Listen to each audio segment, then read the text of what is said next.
Bonjour tout le monde, bienvenue à la présentation Gros puis Fort. Une présentation qui est faite pour le bénéfice d'Arrimage Estrie, un organisme communautaire qui veille à l'acceptation corporelle, l'acceptation de la diversité corporelle, puis on parle aussi de tout ce qui est troubles alimentaires, tout ce qui est autour des troubles alimentaires. Aujourd'hui, je vais parler de diversité corporelle en lien avec la force, évidemment la force physique et la grosseur. Voilà, comme le titre le dit, hein? C'est spécial.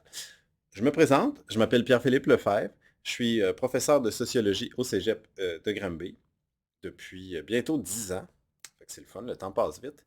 Euh, Avant de commencer la présentation, juste vous dire que mes propos n'engagent que moi, pas mon employeur, pas ma famille, pas ma mère, pas mes proches, surtout pas ma mère. Voilà, puis euh, l'organisme Arrimage Estrie, évidemment, repasse sur ce que je dis, puis est à l'aise avec la diffusion, mais ça n'engage pas non plus les employés d'Arrimage, c'est que moi. Fait que s'il y a des commentaires, vous pouvez m'écrire, contacter Arrimage, ils vont me transmettre tout ça. D'habitude, ça va très bien. Alors voilà, on se lance. Cette conférence-là est la suite, si vous voulez, de Coriculture, une première présentation que j'ai faite un peu plus tôt dans l'année. Fait que voilà. Si vous voulez voir la première, ça peut vous aider parce que là, c'est un peu la suite. Alors, on se lance. De quoi on parle aujourd'hui? 3 points, 3 choses. C'est quand même élaboré. J'essaie d'aller rapidement. Je manque toujours de temps quand je présente. Premier point, questions et réponses. Fait que je reviens sur ce qui s'est dit rapidement dans la première présentation. Puis j'essaie de répondre à des questions que j'ai reçues. 2, je parle de force et des muscles ou de la masse musculaire. Et 3, je vais présenter des athlètes atypiques. Pour la présentation, je m'excuse tout de suite. J'ai choisi des athlètes masculins. Alors voilà, que des hommes. J'aurais beaucoup à dire sur les femmes dans le sport, puis les types de corps des femmes dans le sport, effectivement, parce que c'est un sujet passionnant, mais pour plein de raisons, j'ai choisi de me concentrer sur les sports de combat et sur les hommes. Fait que ça va surtout être le corps des hommes que je vais couvrir cette fois-ci. C'est dit. Questions et réponses. Suite à la dernière présentation, j'ai eu plusieurs bons commentaires. Fait que je tiens à vous remercier. Tous ceux qui nous écrivent, on vous lit. Il y en a à qui j'ai répondu là, sur Messenger ou ailleurs. Il y en a qui sont dans les amis Facebook, qui m'ont contacté comme ça. Il y en a qui m'ont contacté sur le Cégep. J'ai répondu à presque tout le monde. Maintenant, il y a des gens peut-être qui sont timides puis qui veulent avoir ces réponses-là. De quoi on a discuté? Je pense que ce qui est venu chercher plusieurs personnes, c'est que je suis passé rapidement sur des époques. Je suis pas très satisfait de comment j'ai terminé la dernière présentation, mais effectivement, quand tu couvres l'évolution du corps à travers l'ensemble des sociétés, tu n'as pas le choix de tourner des coins ronds. Il y a plein de choses que j'ai pas couvert. Effectivement, dans l'Antiquité, il y avait quand même une variété de corps. J'en reparlerai, puis j'essaierai de répondre à ça plus tard. Des choses qu'on m'a mentionnées. Le rapport aux blessures, entre autres, était peut-être différent là, dans les erreurs les plus communes qui sont faites dans les films hollywoodiens qui sont présentés. C'est que souvent, quand on présente des guerriers, c'est l'équivalent de mannequins. C'est des mannequins déshydratés qui sont des guerriers dans les films. Fait qu'ils sont super découpés au niveau musculaire. Ils ont l'air super avantageux, tu sais, au niveau. Ils ressemblent à un idéal de beauté qu'on a présentement. Mais dans l'Antiquité, ça n'aurait pas du tout fait comme guerrier.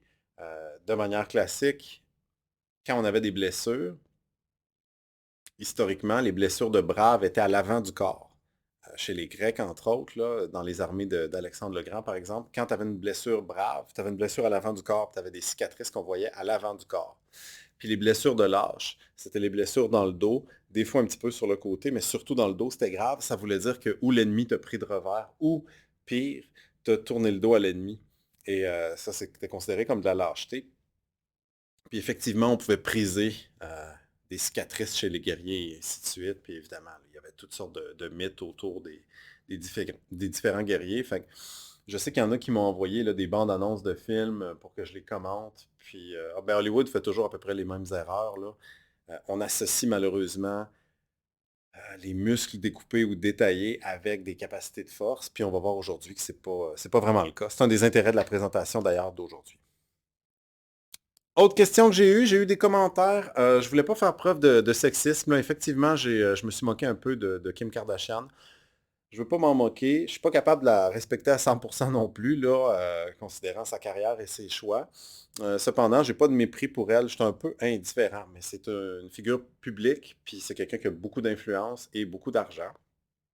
Euh, j'ai fait un commentaire comme quoi elle servait là, de faire valoir à Kanye West, là, son mari de l'époque.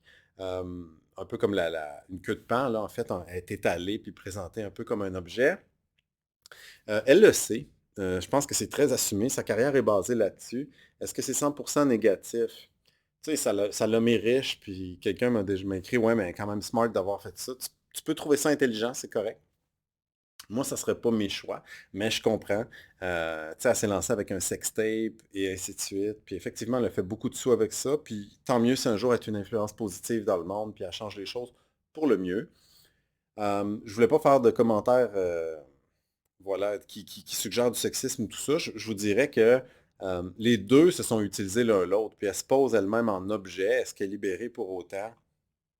Je vous laisse juger de tout ça. Je ne suis pas là pour faire ce genre de commentaires-là. C'est un type de positionnement qui est problématique quand tu es un objet pour toi-même et tu te vends ou tu te commercialises comme ça.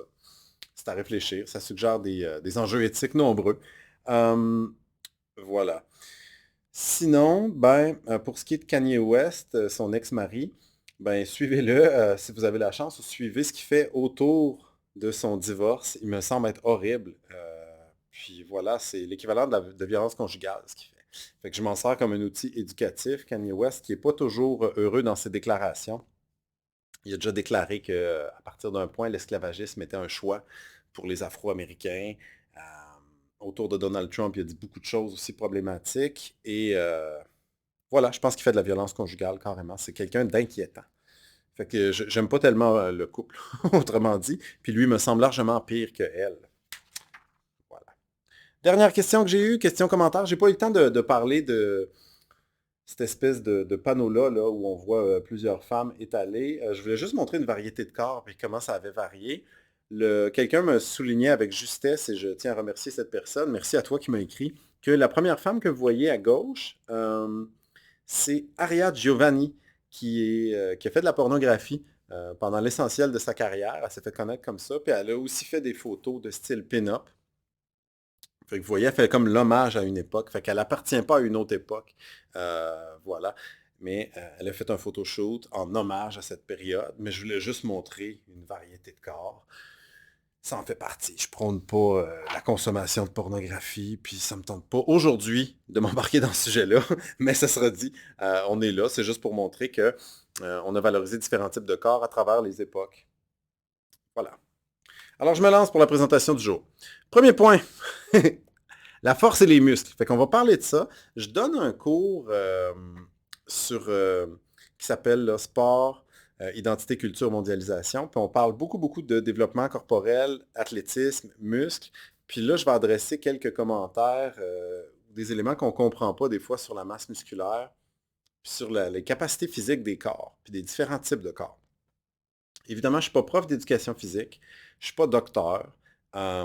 C'est l'équivalent de la bro science là, que je vais vous révéler là, mais c'est quand même fondé sur des éléments que j'ai explorés, puis je peux m'expliquer là-dessus. Moi-même, je fais beaucoup d'activités physiques. J'ai déjà eu des enjeux par rapport à ça qui ont été difficiles. Ça m'a motivé, entre autres, à m'impliquer au CA d'Arrimage Estrie. Puis là, je veux juste vous adresser des choses qu'on comprend mal à propos de la force physique, puis qui reviennent à répétition. C'est comme des vieilles idées indécrottable que j'ai besoin de déloger aujourd'hui, ou en tout cas essayer de le faire de mon mieux.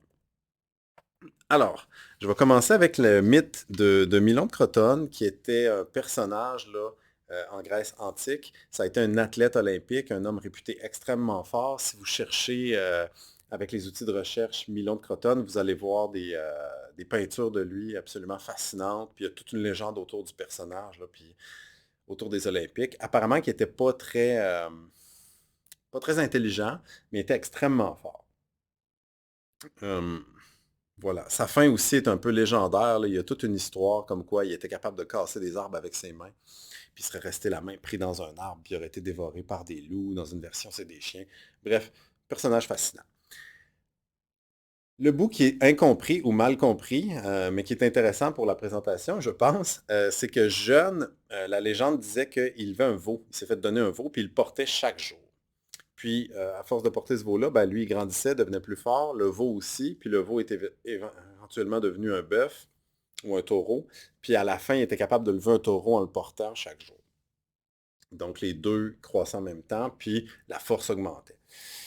Ce qui est fascinant par rapport à cette histoire-là, c'est que c'est l'idée de la progression linéaire. C'est-à-dire que avec des efforts constants, ta force augmente constamment. Puis il n'y a jamais de fin, il n'y a jamais de plafond. T'sais.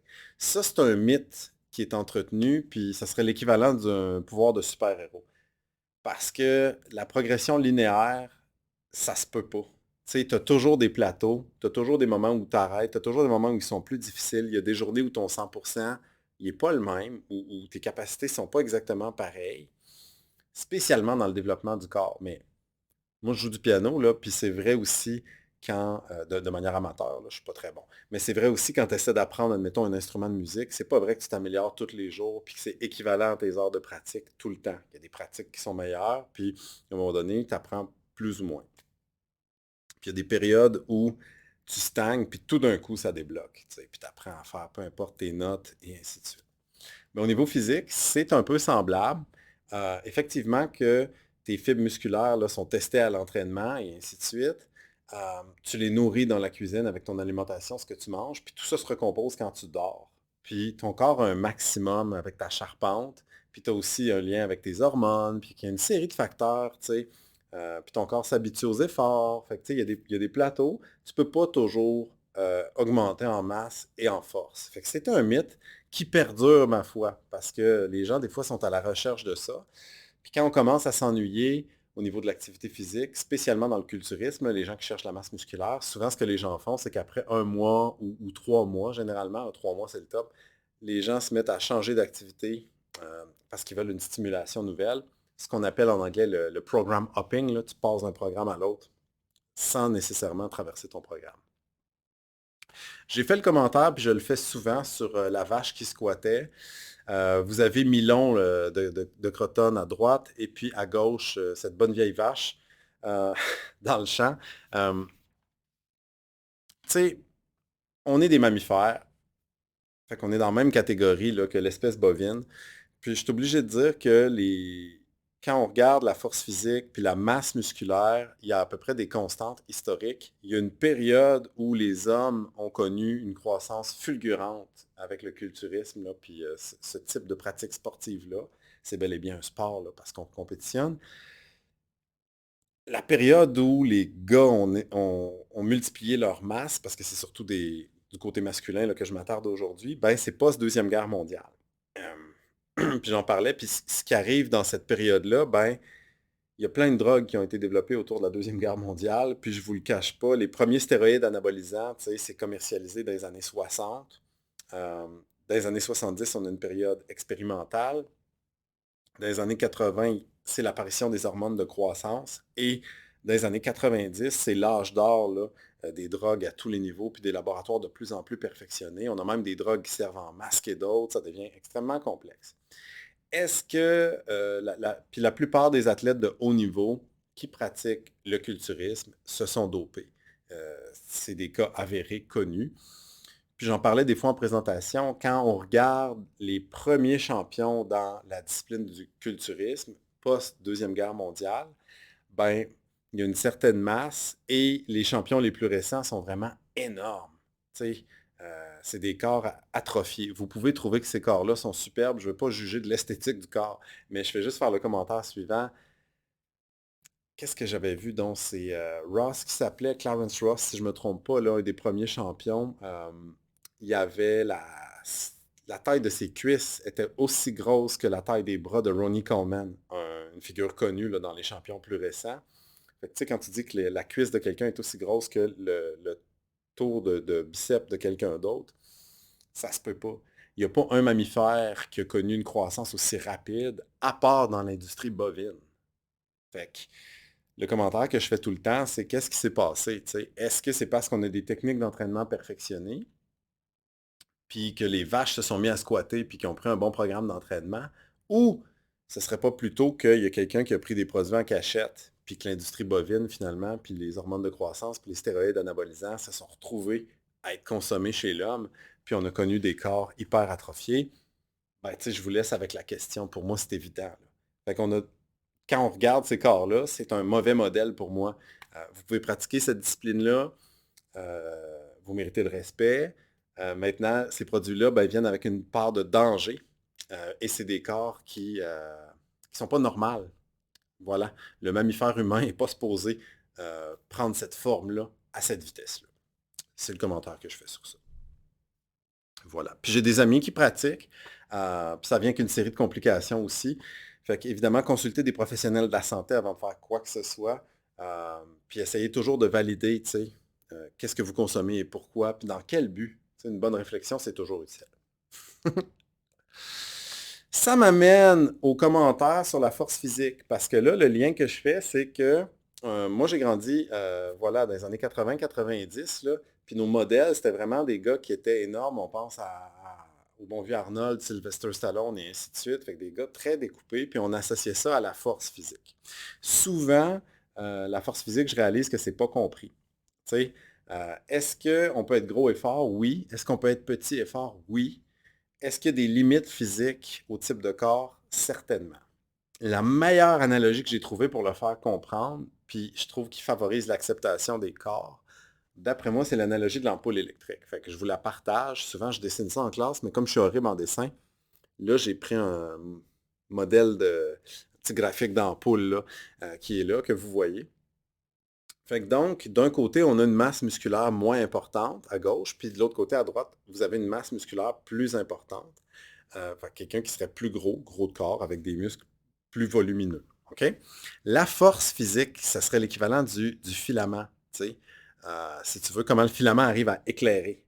Puis, tu sais, la capacité d'éclairer d'un filament dans une ampoule, elle va être liée à la masse de l'ampoule. Fait que si tu as des énormes muscles, évidemment, ton filament peut prendre plein de place. Tu sais. Par contre, c'est possible que tu aies une toute petite ampoule avec un filament très fort. Tu sais, puis que ta petite ampoule, elle éclaire énormément, plus qu'une grosse ampoule avec un petit filament. Pour rester dans l'analogie, tu sais, ceci est en train de vous expliquer pourquoi, par exemple, euh, certains corps, certains métiers, certaines activités physiques, puis certaines personnes avec une prédisposition génétique peuvent ne pas prendre énormément de masse musculaire, mais être extrêmement forts. C'est le cas d'à peu près tous les fermiers que je connais. Tu sais, je connais quelques gros fermiers, là, mais la plupart des fermiers que je connais, vu que le travail est long, qui ont beaucoup de choses à bouger, souvent en terrain accidenté, un peu off-balance, c'est obligé d'improviser des mouvements. Puis à journée longue, il y a toujours des imprévus, tu as du travail à faire, des affaires à déprendre. Déplacer du foin, c'est extrêmement lourd, c'est très répétitif.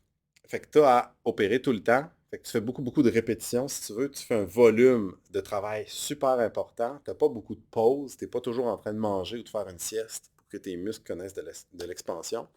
Fait que c'est souvent des individus qui finissent par être très forts. Moi, mon conseil, en général, tu devrais te battre avec personne. Mais je pense pas que tu veux te battre avec un fermier. Parce qu'il peut te donner une claque qui va réveiller tes ancêtres, là. Puis, il n'y a pas nécessairement l'air. Même chose avec des métiers comme les maçons, où là, au niveau des avant-bras, c'est incroyable la force qu'ils ont. Puis leur capacité d'endurance est super longue. Puis c'est pas nécessairement les gars les plus gros. La plupart des maçons que je connais sont des gars, des fois, qui sont relativement petits. Ils sont très forts. De l'autre côté, ben, vous avez des gars qui, tu sais, quand tu es plus gros, ben oui, il faut que tu déplaces ton corps. Fait qu'effectivement, euh, comme tu te déplaces toujours dans l'espace, ben, en général, ton filament ou ta force va être un petit peu plus importante, mais c'est pas automatique. Tu sais. Puis, il y a un type de répétition ou un type d'entraînement qui va faire grossir ton ampoule, mais pas ton filament. C'est souvent ce qui est recherché. Fait que tu peux finalement avoir l'air d'avoir une masse musculaire vraiment importante, une ampoule qui prend de la place, puis ta force n'est pas là. Tu sais, c'est ça la blague quand on dit cette personne-là est grosse, mais elle n'est pas forte.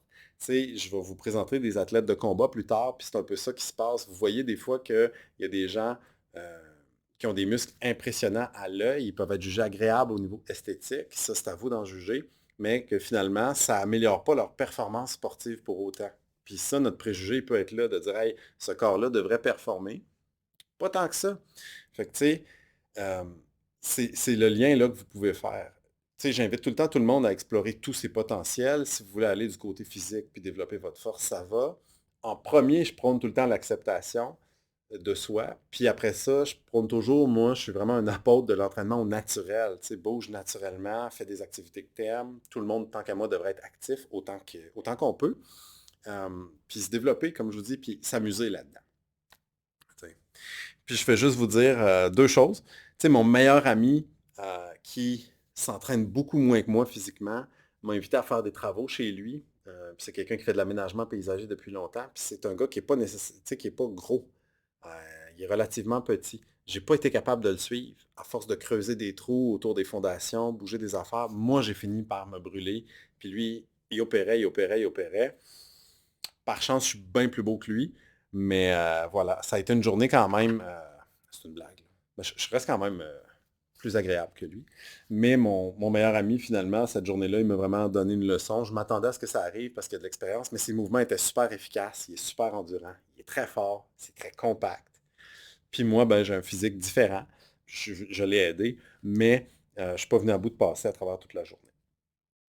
L'autre blague qui se faisait dans l'Antiquité, quand les armées se déployaient, vous avez peut-être entendu cette blague-là, là, mais on n'aimait pas nécessairement les athlètes olympiques déployés au front. Parce que les athlètes qui compétitionnaient aux Olympiques, surtout en Grèce antique, avaient des physiques impressionnants, mais pour être un athlète, c'est vraiment le contraire d'être un soldat souvent. Des fois, tu avais les deux, tu sais, puis ça se croisait, puis tu as des gens qui ont un physique incroyable, là, puis des capacités incroyables. Mais généralement, pour être un athlète, puis développer ta masse musculaire et ta force, puis t'en occuper en même temps, donc gros filament, grosse ampoule, il faut que tu t'entraînes beaucoup, il faut que tu manges beaucoup, il faut que tu dormes beaucoup. Fait que, tu sais, ils font des siestes dans l'après-midi, ils ont besoin de repas réguliers, puis c'est comme une espèce d'investissement. C'est le contraire de la vie de soldat, où tu es misérable, tu dors pas tout le temps, tu manges pas tout le temps, puis tu es constamment déployé dans des zones inconfortables, de la boîte, des terrains accidentés. Fait que voilà, souvent les soldats ne voulaient pas avoir des athlètes avec eux. Alors voilà pour l'analogie de l'ampoule électrique, je trouve ça utile. Fait que vous soyez gros de corps, petit de corps avec votre forme, ben, tu sais, explorez vos potentiels, puis jugez pas trop vite quand vous voyez des gens, tu sais. Puis là, avec cette analogie-là, je trouve que ça aide à comprendre un peu le lien entre, puis les fausses associations qu'on peut faire entre grosseur et force, ou le fait d'être petit, puis quand même d'être capable de beaucoup de force physique. Louis Cyr, 1863 à 1912. Là, j'ai commencé, j'aurais dû mettre le 3, mais c'est la zone où je commence à vous présenter des athlètes ou des physiques typiques ou atypiques. Ben, Louis Cyr, ben, c'est vraiment quelqu'un qui était à la fois gros et fort, une force prodigieuse. Tant que moi, il aurait dû être plus connu, là. Il souffert peut-être un peu de réflexes québécois d'époque, de pas beaucoup se valoriser et se faire connaître. Tu sais. Son principal rival, Eugene Sandow, un Anglais, lui était très, très médiatisé pour l'époque. Puis tant qu'à moi, à tous les niveaux, Louis Cyr le supplantait. Tu sais, je suis vraiment un fan de Louis Cyr, qui était incroyable. Tu sais. Puis vous voyez ce physique-là d'homme fort, qui est quand même improbable, tu sais. Puis il y a des faits de force reconnus, là, et ainsi de suite. Je vous parle quand même euh, de l'époque, tu sais.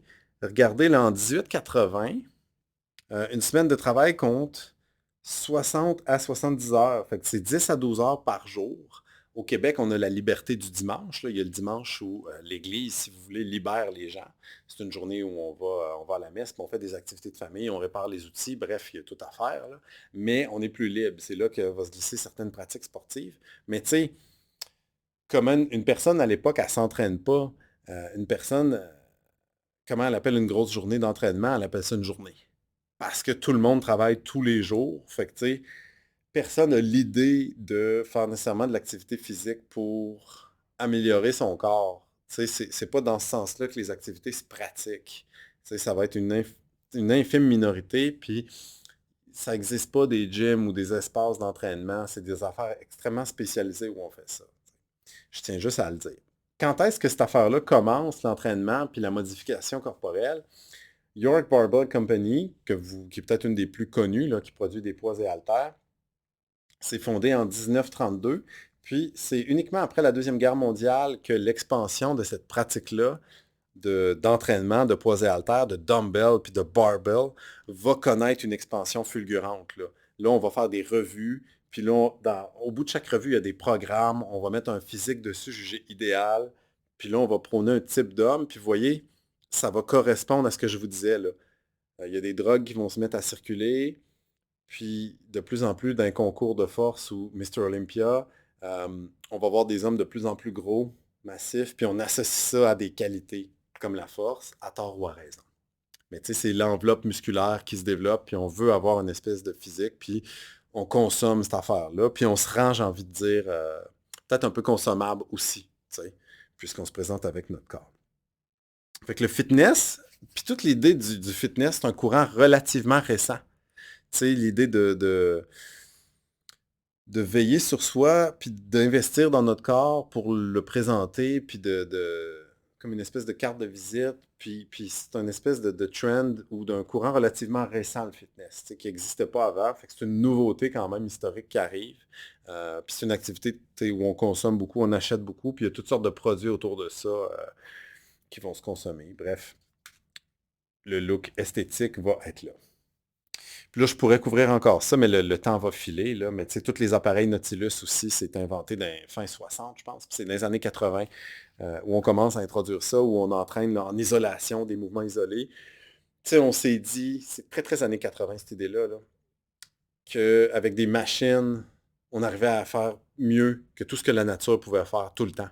Tu sais, fait que des espèces de techniques d'entraînement, là, où on isole, puis on travaille vraiment juste un muscle à la fois. Tandis que n'importe quelle mère pourrait vous dire ça, là, quand tu te penches puis tu ramasses un bébé à terre, ben, tu travailles plein de muscles en même temps. Tu sais, quand tu rentres ton épicerie aussi, et ainsi de suite. Puis quand tu travailles sur une ferme, comme je vous dis, d'après moi, c'est encore pire. Mais on va se mettre à isoler, fait que l'entraînement en salle climatisée là, va apparaître, puis bon, toute la panoplie de Nautilus. Vous pouvez pratiquer ça pour réhabiliter des muscles, c'est super utile. Vous pouvez aller en chercher un sentiment de bien-être, vous méritez le respect. Par ailleurs, il y a quelque chose d'un peu artificiel dans le fait de s'isoler, puis de pratiquer genre en corridor des mouvements ou des actions. Voilà, alors là, je me lance dans des anecdotes autour de la force puis de l'apparence, puis je vais vous présenter des athlètes typiques ou atypiques. Fait qu'on y va, puis je vais me concentrer un peu plus sur les sports de combat. C'est une affaire que j'aime. Euh, Puis on va aller un petit peu plus de ce côté-là. Avant d'aller du côté des athlètes, ben, je vais juste vous montrer Rocky IV, la bonne vieille anecdote autour de Rocky IV. Fait que vous connaissez Sylvester Stallone dans cet épisode de la série là, Improbable, l'espèce de champion là, italien qui est quand même un homme qui n'est pas si grand que ça, va affronter un opposant russe, Ivan Drago, qui est joué par l'acteur Dolph Lundgren. Il faut savoir qu'entre les deux hommes, il y a quand même une différence importante de taille au niveau de la grandeur et du poids. S'ils boxaient, ils ne seraient pas du tout dans la même catégorie. Puis ça, souvent, c'est quelque chose qui n'est pas compris, là. Pourquoi on ne mélange pas tous les types de corps dans les sports de combat? Oui, ça arrive qu'un petit fighter, un petit combattant peut en battre un gros, mais c'est généralement pas le cas. Puis peut-être que vous ne le savez pas, mais la boîte crânienne, elle a quand même une capacité limitée au niveau d'encaisser des coups, le tronc aussi. Puis sur un transfert de poids, quand tu envoies ton poids puis tu te donnes un coup, quel qu'il soit, ben, la personne elle reçoit aussi ton énergie puis ta masse, ou en tout cas une partie de ta masse qui est transférée. Puis ta boîte crânienne passe un point, elle n'endure plus les coups.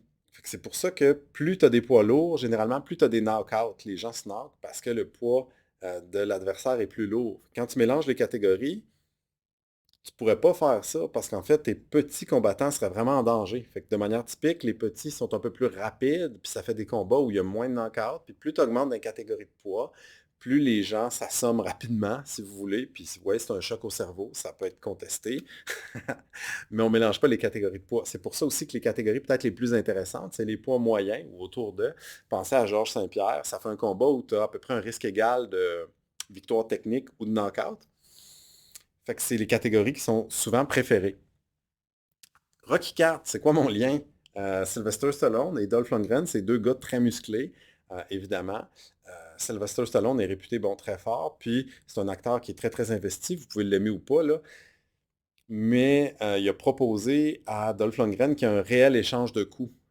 Voilà, fait qu'il ne fake pas, finalement, parce que dans Rocky, à peu près tout est faké, comme vous le savez, mais qui s'échangent des vrais coups. Fait que les deux acteurs se sont échangés des coups, effectivement, et il faut savoir que Sylvester Stallone, suite à des coups au corps, au torse, il a été transféré à l'hôpital, je crois, dans 2 hôpitaux. Il a failli mourir, donc hémorragie interne, puis ils ont été obligés d'intervenir pour lui sauver la vie. Fait que l'autre acteur, son collègue, lui a donné des vrais coups, puis il a brisé plusieurs choses à l'interne quand même. Ça a nécessité une intervention rapide. Ça lui a pris des jours avant d'être capable de revenir puis compléter le tournage parce que les coups étaient trop violents pour son corps. Fait que, tu sais, vous voyez, même s'il est super musclé, même s'il a l'air extrêmement solide, il y a des catégories qui ne se mélangent pas. Tu ne peux pas échanger des coups comme ça, en tout cas pas facilement. Tu sais. Ça n'empêche pas qu'un athlète petit peut avoir le dessus sur un athlète de taille, mais dans les sports de combat, ça ne peut pas fonctionner comme ça, pour plein de raisons. Quelques athlètes atypiques, je vais rapidement avec ça parce que j'approche de la fin. Puis je ne veux pas trop m'éterniser dans la présentation, mais c'est des affaires qui me fascinent. Euh, voilà. Fait on a ici Anthony Joshua à gauche et à droite, vous avez Andy Ruiz Jr., boxeur mexicain, et ainsi de suite, qui vit aux États-Unis. Ils ont eu, c'est une histoire fascinante quand même parce qu'Andy Ruiz Jr. Est très corpulent, tu sais, puis l'autre a plus l'air d'un bodybuilder. Les deux sont des athlètes de très haut niveau. Les deux méritent le respect. Les deux, quiconque est capable de monter dans un ring ou faire une activité physique mérite quand même le respect. Puis méfiez-vous toujours de quiconque est capable de monter dans une enceinte de combat. Tu sais. Les jeux sont jamais faits, là. Tout peut arriver à un moment donné. C'est sûr que euh, Anthony Joshua a une fiche incroyable, il a une super réputation, puis au niveau du marketing, ça marche son affaire. Fait il est champion à ce moment-là, puis il est vraiment mis comme victorieux. Si vous avez la chance de voir la victoire de Ruiz, on appelle ça one of the biggest upsets in the sport, un des moments les plus choquants de ce sport-là, ou troublants.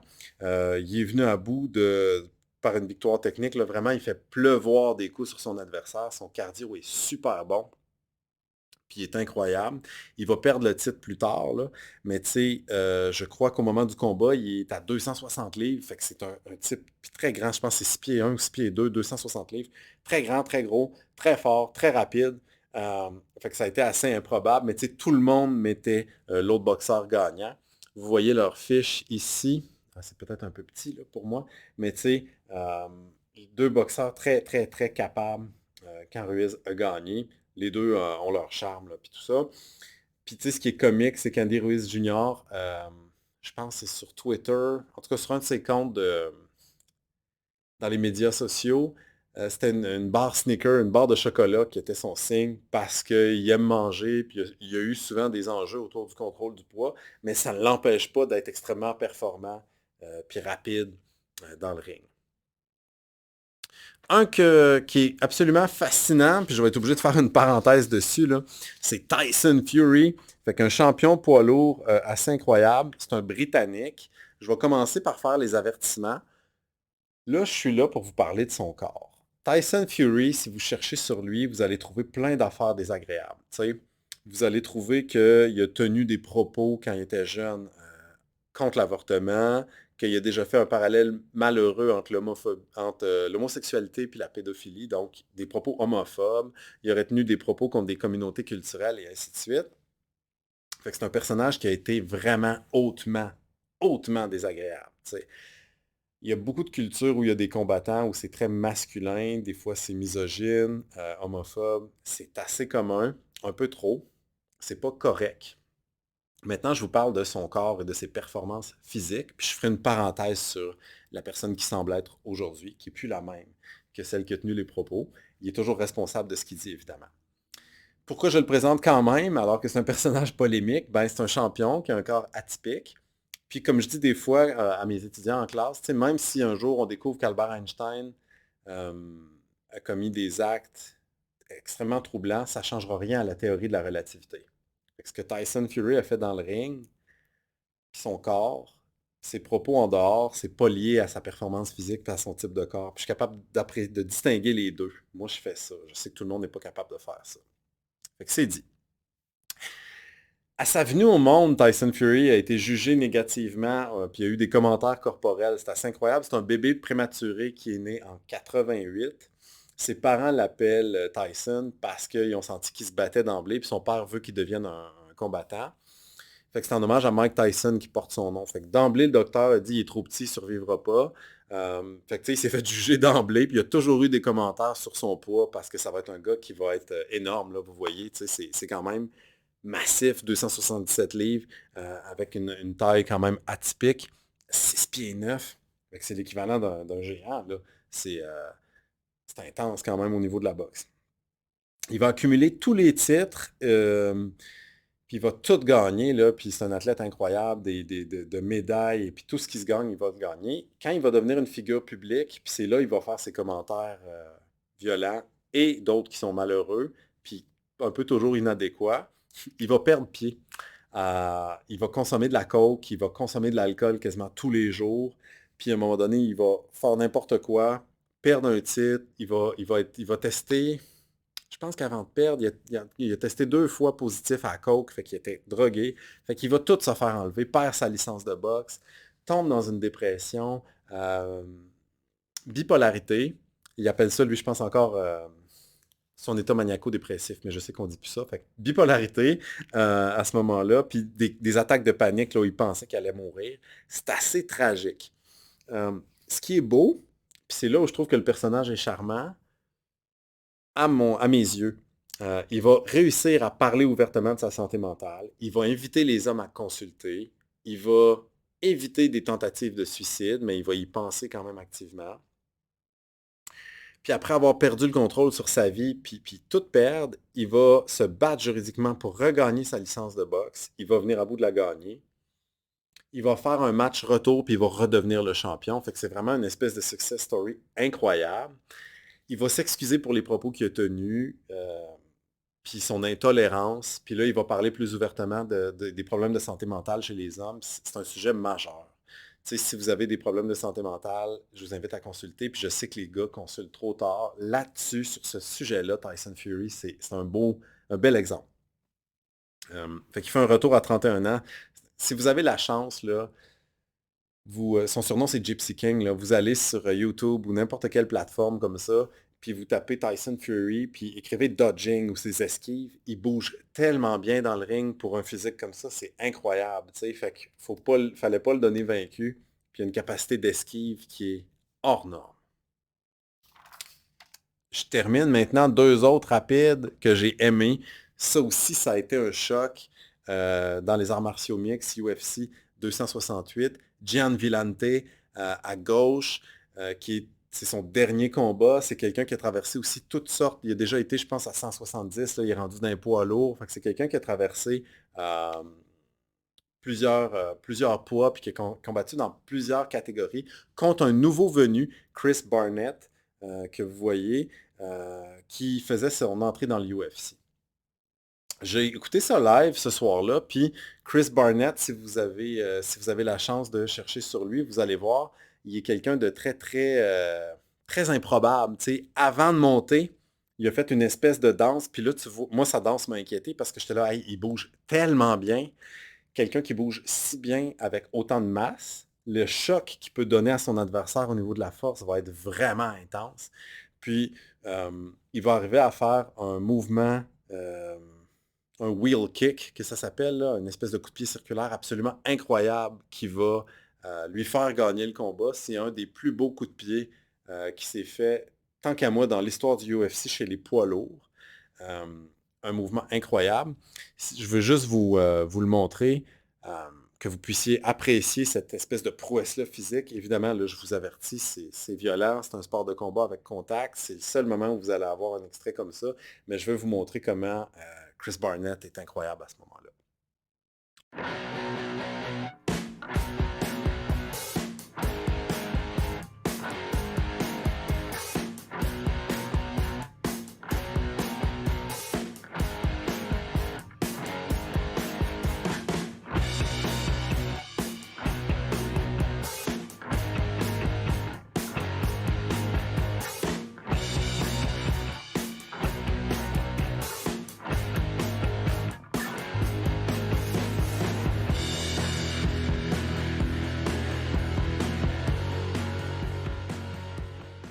Alors, vous avez vu, sa capacité de mouvement est incroyable. Fait que, tu sais, malgré son corps improbable, ça change pas tes mouvements, ça change pas ta capacité d'expression, ça change pas ta capacité à aller de l'avant, performer. Puis, tu sais, son adversaire ne s'attendait pas à ça. Ça a été une formidable entrée dans ce sport. Le dernier que je voulais vous montrer, parce que pour moi c'est important, euh, Georges Saint-Pierre, qui correspond beaucoup plus, je crois, à l'idéal de beauté que les autres physiques que je vous ai montrés. Pourquoi je vous le montre alors que c'est un physique qui est à peu près inatteignable? Parce que je veux attirer votre attention sur les propos qu'il va tenir parce qu'il dit quelque chose de super important. Fait que je vais juste le laisser parler, puis revenir après. C'est dans une entrevue qui date avec Joe Rogan, où il explique comment il voit l'entraînement physique et le type d'entraînement qu'il fait. What do you think about competing in other weight classes? Because I know that there has been talk about you possibly sometime competing at 185 pounds. That's true. And I plan to do it at one point in my career. The problem is not to go up. The problem is to go back down after. And it's not good to play with your health. Because when you gain weight and you jump in another weight class, the reaction time is not that different, you know? And the reaction time for a fighter, it's very important. And you have the reaction time and the reset time. And this thing, when you add weight to yourself and you change weight class, it changes according to the weight class, you know. So that's a problem. I wanna make sure I did everything I had to do in my division before I go up. Because once I'm gonna go up, I might for a little bit hold two titles in the same time, but as soon I'm gonna go up and you know take care of business when I'm up, I'm gonna let go my other title. I don't wanna play with my weight like this. That's not an healthy thing. What is your goal in this sport before you decide to hang it up? I want to be the Michael Jordan of mixed martial art. I want to be the Tiger Wood of mixed martial art for a different reason, of course. Not the one that you know what I mean? But I want to be, you know, that guy. I want to be the Wayne Gretzky of mixed martial art. The one that is the best at, like, of all time. That's fantastic stuff, man. Thank you very much. Thank you very much. Alors, vous avez vu Georges Saint-Pierre? Qu'est-ce que Georges Saint-Pierre nous révèle dans l'extrait vidéo, si vous l'écoutez au complet? Des affaires assez troublantes, là. Quand il s'entraîne physiquement pour gagner de la masse musculaire, essentiellement, c'est pour être plus marketable, donc pour le marketing, pour attirer les foules, pour être jugé agréable sur les affiches, pour correspondre à une idée qu'on a de la force, pour plaire aux femmes. Il va le dire aussi dans d'autres entrevues parce qu'il est hétérosexuel, donc il veut attirer des femmes, puis les femmes sont attirées par ça. Fait qu'il va avoir ce type d'entraînement-là, ce qui est assez drôle quand même, venant d'un champion UFC incroyable, avec des capacités athlétiques, tant qu'à moi, inégalées. Je l'admire, Georges Saint-Pierre. Ce qu'il va dire également, c'est que le plus important, c'est pas ta masse musculaire ou la rondeur de tes biceps ou peu importe, les pectoraux ou les muscles que tu développes comme ça. Ce qui est le plus important, c'est l'efficience de tes mouvements. Est-ce que tes mouvements sont efficaces? Puis il va aller s'entraîner auprès de grands maîtres ou de gens qui sont capables dans sa discipline, avec des fois certains mouvements très très précis. Mais ces gens-là, des fois, ils ont des physiques qui ne signalent pas qu'ils sont capables d'autant de mouvements de qualité. Fait qu'il va aller chercher ces mouvements-là, il va les intégrer à sa pratique, puis ça fait le champion qu'on connaît. T'sais. Mais je trouve ça, Georges Saint-Pierre est toujours très, très intègre dans ses entrevues, puis c'est quelqu'un qui a déjà fait des gaffes en entrevue.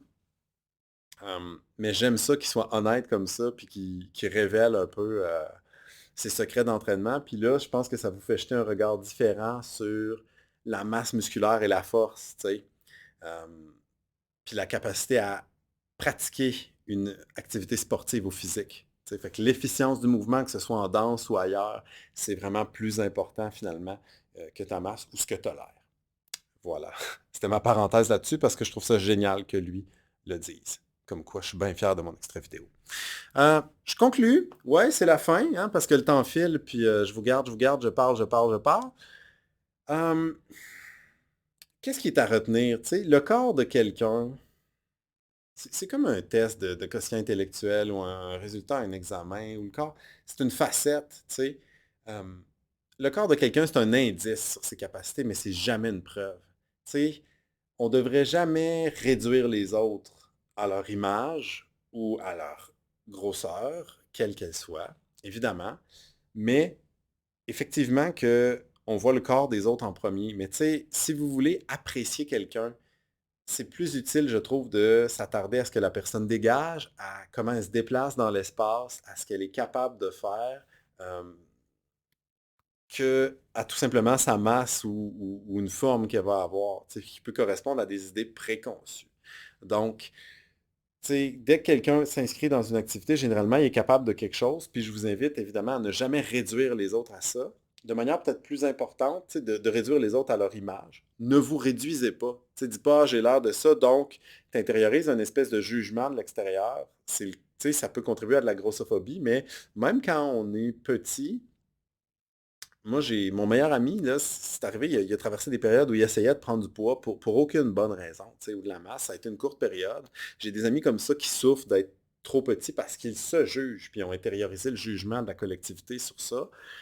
Puis pour vrai, il n'y a pas nécessairement un lien direct entre tes capacités au niveau de l'efficience des mouvements, puis la taille de ton filament, si tu veux, la force que tu peux développer. Fait que, tu sais, sois donc bien, pratique les activités que tu as à pratiquer, puis voilà, tu sais.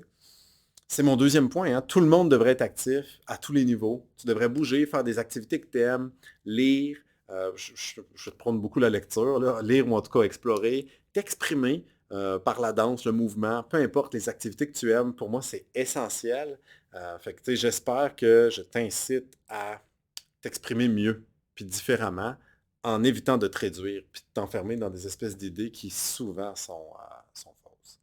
Puis finalement, ben ouais, rappelez-vous que vous êtes des corps, je le dis tout le temps, tu as besoin de respirer, manger, ça devrait être un plaisir, tu as besoin de dormir, et puis l'expression de soi, ça passe aussi par le fait d'être bien dans ton corps, puis de pas te violenter, puis pas violenter tout le monde autour de toi, même si tu as des idées. Explore les idées, tes idées vont évoluer, tu as le droit de ne pas être d'accord avec des idées que tu as déjà eues.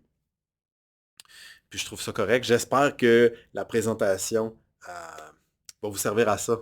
Explorer ces idées-là, puis voyez des types de corps différents, puis des performances sportives qu'on devrait toujours saluer. Voilà. Suivez Arrimage Estrie en ligne. Quel incroyable organisme qui est en expansion, puis qui veut explorer toujours des idées nouvelles. Si vous avez des idées de présentation, des thèmes qu'on peut aborder, écrivez-nous. Pour moi, c'est toujours un plaisir. On est actifs sur Facebook, sur Instagram, sur YouTube. On a de plus en plus de capsules, de présentations, de conférences. On a un site web, une équipe incroyable, des groupes. Puis voilà, tout ça va reprendre. Fait que visitez-nous, explorez-nous, écrivez-nous. Puis voilà, on s'assume, on est bien, on bouge, on mange. Puis c'est ça.